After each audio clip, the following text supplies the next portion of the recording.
Hoy vamos a meternos de lleno en uno de los episodios más extraños y fascinantes de la historia religiosa, la Gran Decepción.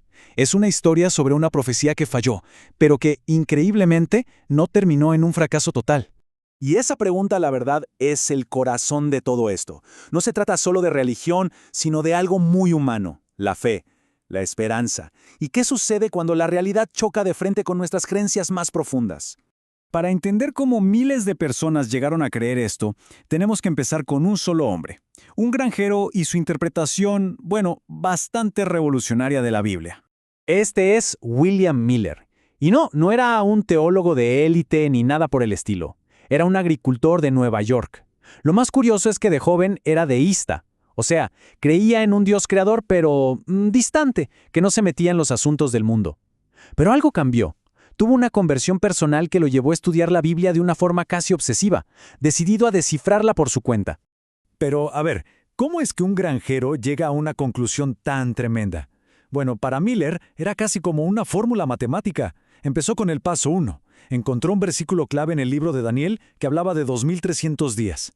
Luego, paso 2, aplicó un principio de interpretación profética bastante común, donde un día profético en realidad significa un año literal.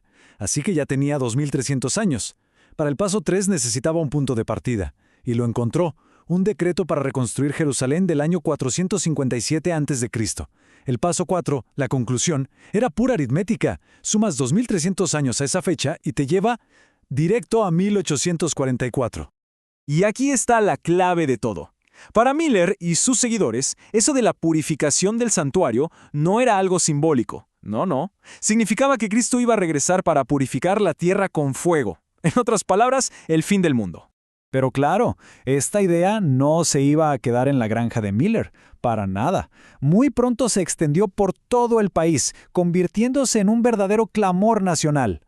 Y es que la idea se regó como pólvora. Para que nos hagamos una idea del alcance, el principal periódico del movimiento, llamado Signs of the Times, llegó a tener más de 50,000 lectores, una cifra absolutamente gigantesca para la década de 1840.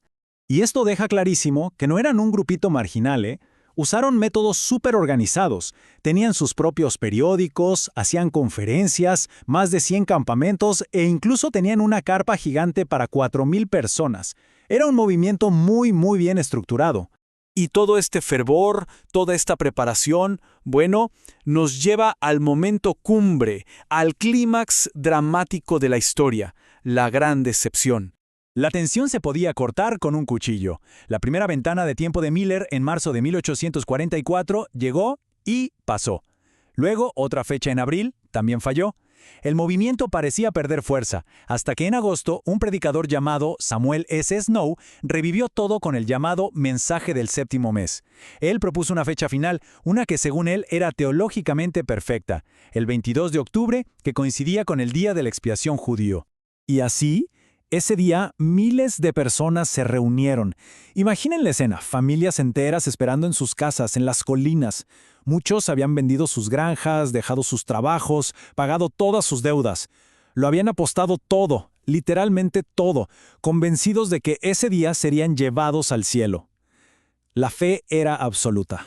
Pero pasó la medianoche, y nada. El sol salió el 23 de octubre, y Jesús no había venido.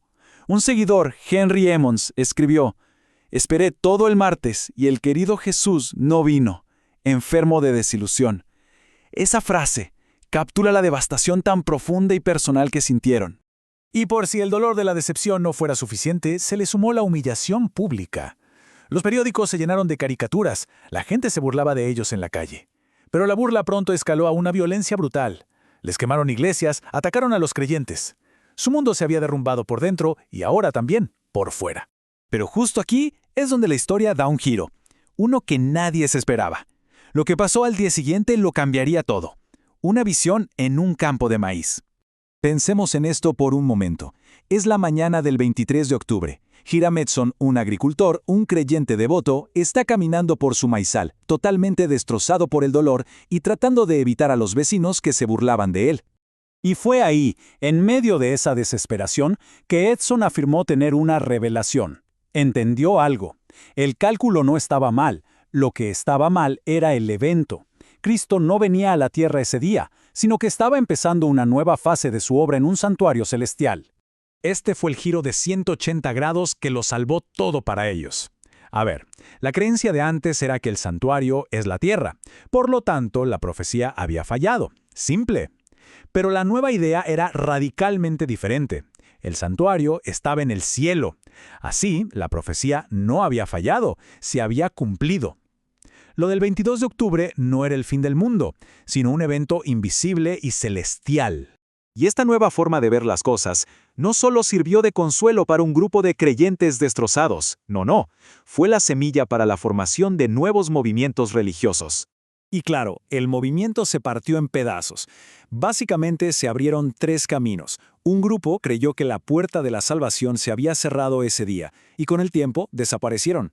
Otro grupo, el más grande, simplemente concluyó que la fecha había sido un error y formaron la Iglesia Cristiana Adventista. Pero un tercer grupo, inspirado por la visión de Edson, sostuvo que la fecha era correcta, solo que el evento había sido mal interpretado. Y de ellos surgió la Iglesia Adventista del Séptimo Día. Así que, fíjense en la paradoja. Lo que parecía un fracaso rotundo, un momento de humillación pública, se convirtió en el catalizador, en el evento fundador de múltiples iglesias que existen hasta el día de hoy. Y esto nos deja con una pregunta bien interesante, que va mucho más allá de esta historia en particular. ¿Cómo es posible que una decepción tan aplastante, en lugar de destruir la fe, pueda convertirse en la semilla de una creencia todavía más fuerte y duradera?